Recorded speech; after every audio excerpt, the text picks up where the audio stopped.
दोस्तों, आपका स्वागत है मिडनाइट मिस्ट्री क्लब में। हम सुन रहे हैं आर्थर कोनन डॉयल ने लिखी Sherlock Holmes mystery the red headed league. पिछले एपिसोड में हमने देखा कि मिस्टर जेबेज विल्सन अपना अजीबोगरीब केस लेकर शेरलॉक होम्स के पास आए हैं। उन्होंने बताया कैसे उनके लाल बालों की वजह से उन्हें रेड हेडेड लीग नाम के एक अनयूजुअल ऑर्गेनाइजेशन में एक अनयूजुअल जॉब मिला, जहां उन्हें सिर्फ एनसाइक्लोपीडिया कॉपी करने के बदले में हफ्ते के 4 पाउंड्स दिए जा रहे थे। उस जमाने में 4 पाउंड्स एक बहुत बड़ी रकम थी। 8 हफ्तों तक सब नॉर्मल चला, लेकिन अचानक एक दिन ऑफिस बंद हो गया और पता चला कि लीग को डिसॉल्व कर दिया गया है, बंद कर दिया गया है। अब मिस्टर विल्सन ये समझने के लिए परेशान है कि उनके साथ ये सब ड्रामा क्यों हुआ और इसके पीछे का असली राज क्या है। इसके आगे शेरलॉक होम्स की इन्वेस्टिगेशन कौन से राज खोलेगी, आइए देखते हैं रेड हेडेड लीग के 3rd पार्ट में। मिस्टर होम्स, मैं जानना चाहता हूं कि मेरे साथ ये घिनौना मजाक किसने किया और मुझे इस तरह फंसाकर उन्हें क्या मिला। 32 पाउंड्स का ये महंगा खेल खेलकर उन्होंने आखिर क्या हासिल कर लिया, मिस्टर जेबेज विल्सन ने कहा। मिस्टर विल्सन, हम ये गुत्थी सुलझाने की पूरी कोशिश करेंगे, होम्स ने कहा, लेकिन सबसे पहले 1-2 सवाल। आपका जो असिस्टेंट है, जिसने आपका ध्यान पहली बार इस एडवर्टाइजमेंट की तरफ लाया, वो कितने टाइम से आपके शॉप में काम कर रहा था? जिस दिन उसने मुझे ये ऐड दिखाया तब तक लगभग 1 महीना हो चुका था। और वो आपको कैसे मिला था? वो मेरे न्यूज़पेपर एडवर्टाइजमेंट को देखकर आया था। मैंने न्यूज़पेपर में एक असिस्टेंट के जॉब के लिए ऐड दी थी। क्या सिर्फ उस अकेले ने अप्लाई किया था? नहीं, तकरीबन 12-13 लोग आए थे। फिर आपने उसी को क्यों चुना? क्योंकि वो मुझे काफ़ी होशियार लगा और मोर इम्पोर्टेंटली काम सीखने के लिए कम सैलरी में काम करने को भी तैयार था। यानी आधी सैलरी पर? That is right. ये विंसेंट स्पॉल्डिंग दिखता कैसे है? होम्स ने पूछा। छोटी हाइट का है, काफ़ी स्ट्रॉन्ग फिजिक है, बात करने में और काम में बहुत तेज़ है, चेहरे पर एक भी बाल नहीं, लेकिन उम्र 30 से कम नहीं होगी। और हाँ, उसके माथे पर एक सफ़ेद दाग है।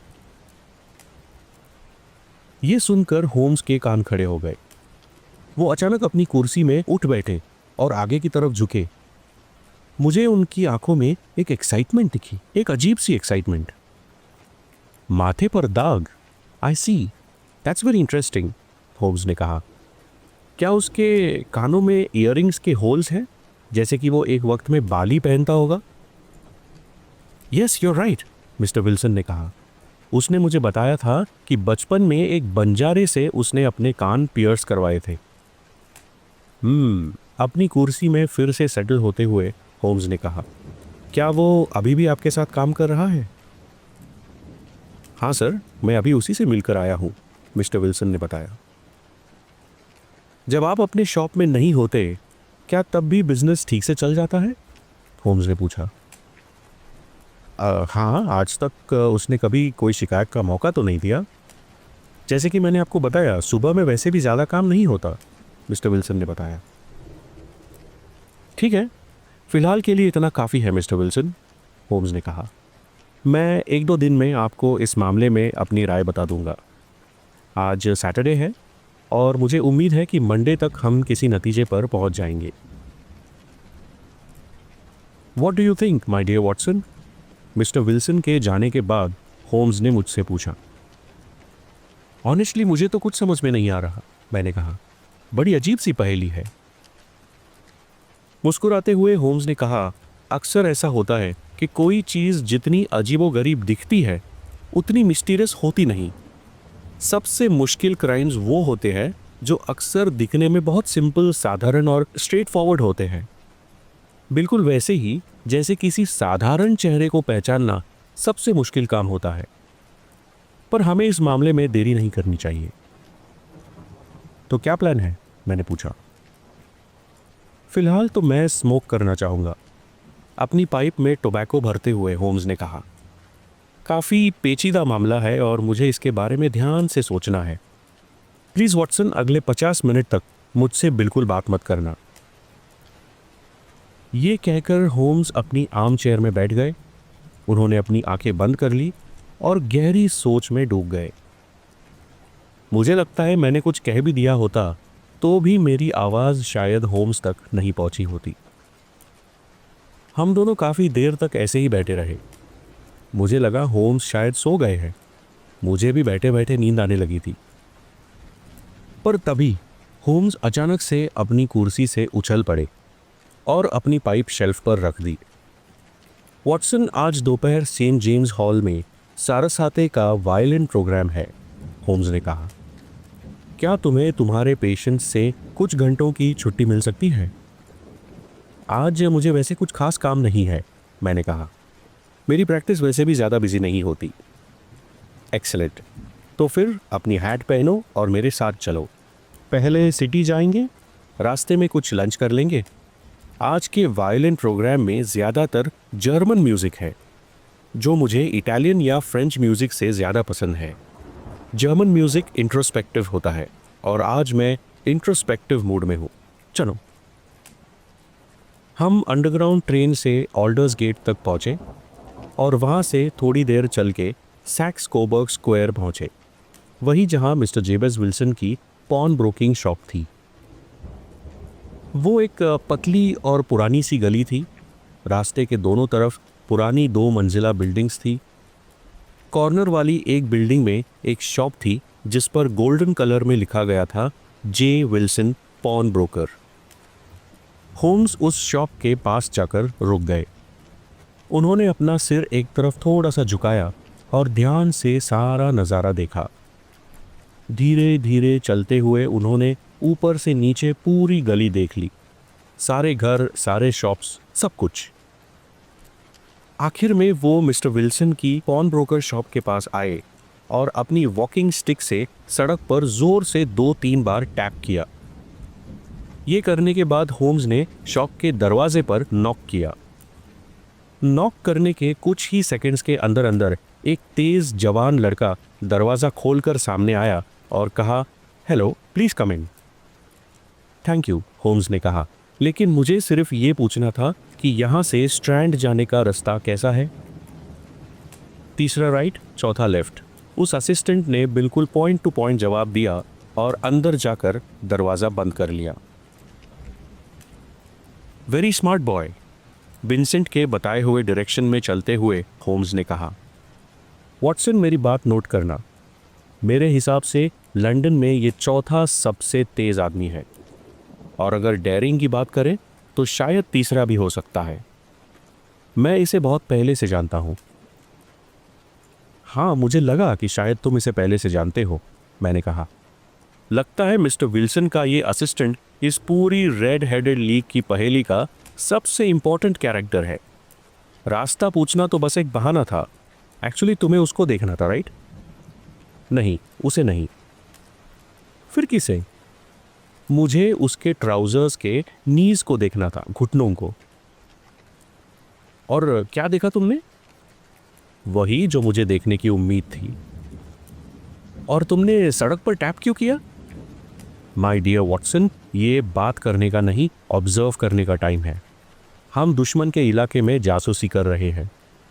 चलो, अब हम सैक्स कोबर्ग स्क्वायर का बैक साइड देखते हैं। जब हम उस गली के कॉर्नर से घूमकर दूसरी तरफ आए तो हमने अपने आप को जिस सड़क पर पाया वो सड़क पीछे वाले सड़क से बिल्कुल अलग थी। जैसे पेंटिंग का सामने वाला हिस्सा और पीछे वाला हिस्सा बिल्कुल अलग होता है। जिस रास्ते पर हम अब खड़े थे वो लंदन सिटी का एक मेन रोड था।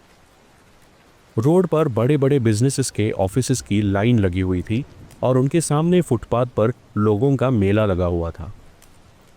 ये बिलीव करना मुश्किल था कि इस इतनी चहल पहल वाली बिजी रोड की अगली तरफ वो उदास सी पुरानी गली थी जहाँ से हम अभी जस्ट चलकर आए थे।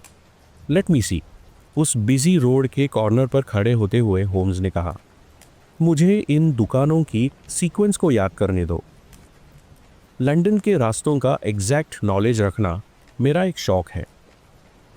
तो लाइन में सबसे पहले है मॉर्टिमर की टोबैकोनिस्ट की दुकान, फिर छोटी सी न्यूज़पेपर शॉप, फिर है सिटी एंड सबर्बन बैंक का कोबर्ग ब्रांच, एक वेजिटेरियन रेस्टोरेंट और आखिर में मैकफार्लन का कैरेज बिल्डिंग डेपो। बस वहाँ से दूसरा ब्लॉक शुरू होता है। और अब डॉक्टर, बहुत हो गया काम, अब थोड़ा मज़ा भी कर लेते हैं। एक सैंडविच, एक कॉफ़ी, फिर चलेंगे वायलिन की सुरीली दुनिया में जहाँ कोई लाल बालों वाला क्लाइंट हमें परेशान नहीं करेगा। मेरे दोस्त वायलिन म्यूज़िक के बड़े ही शौकीन थे। वो खुद एक बेहतरीन परफॉर्मर ही नहीं बल्कि एक अच्छे कंपोज़र भी थे। पूरी शाम होम्स वहाँ बैठे रहे, बंद आंखों से वायलिन म्यूज़िक में पूरी तरह डूबे हुए, अपनी लंबी पतली उंगलियों को म्यूज़िक के बीट पर हिलाते हुए। होम्स के मानो ये दो अलग रूप थे। एक रूप ये था, इस हॉल में बैठा हुआ एक हल्की सी मुस्कुराहट वाला वायलिन म्यूज़िक में डूबा हुआ एक म्यूज़िक लवर, और एक दूसरा बिल्कुल अलग रूप, वो होम्स जो डेंजरस क्रिमिनल्स का पीछा करके उनको पकड़ता था। ऐसा लगता है जैसे ये दो अलग इंसान हैं और किसी को होम्स को पहचानना हो तो इन दोनों इंसानों को पहचानना होगा। होम्स की पर्सनालिटी के ये दो पहलू थे। कभी वो एकदम शातिर, इंटेलिजेंट, तेज दिमाग वाला डिटेक्टिव बन जाते थे, और कभी जैसे एक सपनों में खोए हुए एक म्यूजिशियन। उनका मूड कभी एक्सट्रीम आलस का होता था तो कभी ज़बरदस्त एनर्जी का। उस दिन सेंट जेम्स हॉल में वायलिन के संगीत में डूबे हुए होम्स के चेहरे की हल्की सी मुस्कुराहट देखकर मुझे लगा कि जिस क्रिमिनल को पकड़ने होम्स निकले हैं उसका बुरा वक्त जल्द आने वाला है।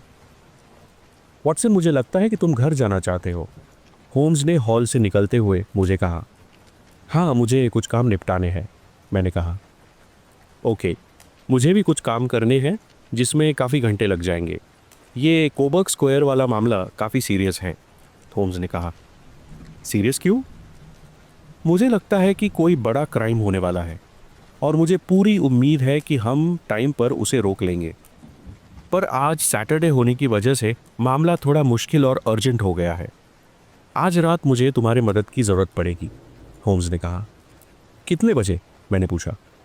आई थिंक 10 बजे ठीक रहेगा, होम्स ने कहा। ओके, मैं ठीक 10 बजे बेकर स्ट्रीट पहुंच जाऊंगा, मैंने कहा। Very good.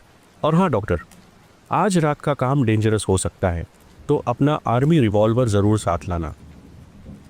होम्स ने मुझसे हाथ मिलाया और पलटकर भीड़ में कहीं खो गए। मैं कुछ देर तक वहीं भीड़ में सोचता हुआ रह गया। मुझे इतना तो पता है कि मैं होम्स जितना होशियार तो नहीं हूँ, लेकिन होम्स के साथ काम करते हुए मुझे हमेशा अपनी इंटेलिजेंस पर शक होता था। अब इसी मामले को ले लीजिए। मैंने भी वो सब सुना जो होम्स ने सुना, वही सब देखा जो होम्स ने देखा, पर उनकी बातों से लग रहा था कि उनको सब कुछ साफ साफ दिख रहा है।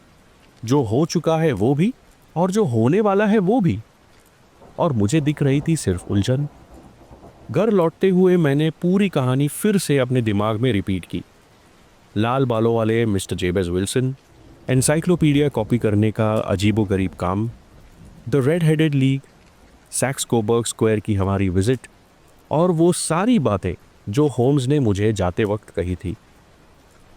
रात को ऐसा कौन सा काम था जिसमें होम्स को मेरी हेल्प चाहिए थी, और मुझे रिवॉल्वर साथ लाने को क्यों कहा?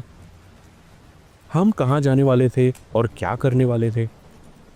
होम्स ने इशारा दिया था कि मिस्टर विल्सन का असिस्टेंट कोई आम आदमी नहीं था।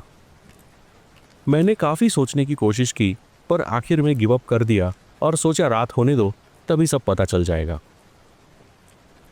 9:45 बजे मैं घर से निकला और पार्क क्रॉस करके ऑक्सफोर्ड स्ट्रीट से होते हुए बेकर स्ट्रीट पहुंचा। 2 तांगे दरवाजे के सामने खड़े थे और मैं अंदर गया तो ऊपर सिटिंग रूम से कुछ लोगों के बात करने की आवाज़ सुनाई दी।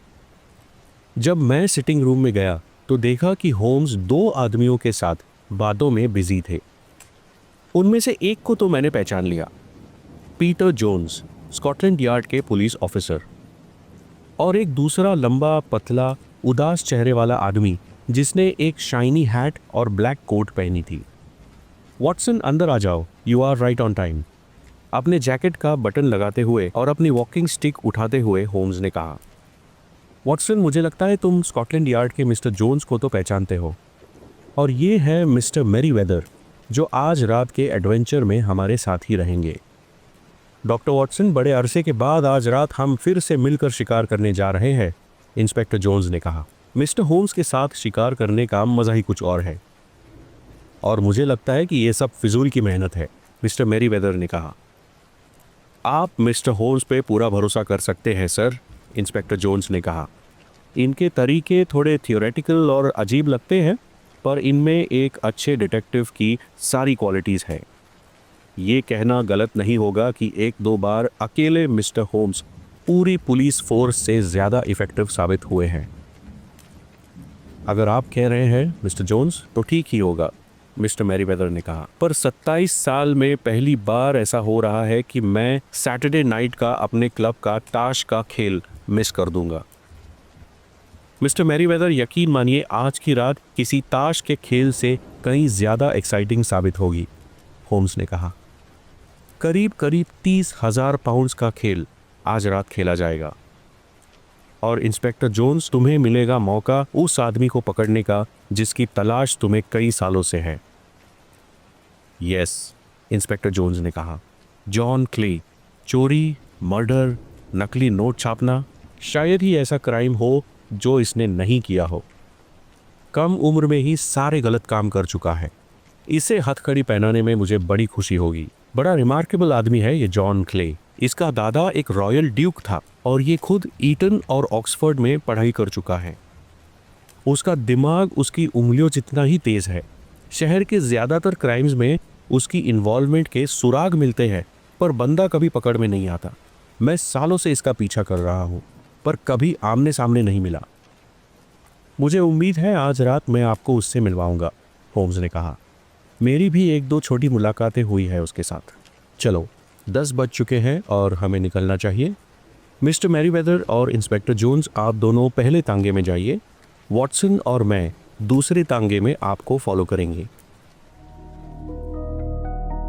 तो दोस्तों, ये था आर्थर कोनन डॉयल ने लिखी Sherlock Holmes mystery the red headed league का 3rd पार्ट। जैसा कि डॉक्टर वॉटसन ने कहा, ऐसा लग रहा है कि शेरलॉक होम्स को ना केवल ये पता है कि क्या हो चुका है, बल्कि ये भी कि क्या होने वाला है। जेबेस विल्सन के शॉक के सामने अपनी वॉकिंग स्टिक से टैप करके शेरलॉक होम्स ने क्या चेक किया? डॉक्टर वॉटसन, इंस्पेक्टर जोन्स और मिस्टर मेरीवेदर को साथ लेकर शेरलॉक होम्स इतने रात को कहाँ जा रहे हैं? उनका प्लान क्या है? और ये मिस्टर मेरीवेदर है कौन? The red headed League, Jabez Wilson, Vincent Spaulding, Mister Merryweather, इन सब को जोड़ने वाली कड़ी आखिर है क्या? इन सभी सवालों के जवाब और द रेड हेडेड लीग से जुड़े हर राज को जानेंगे अगले और आखिरी पार्ट में, सिर्फ मिडनाइट मिस्ट्री क्लब पर। तब तक के लिए गुड बाय, टेक केयर, और वीडियो को लाइक और चैनल को सब्सक्राइब करना ना भूलें।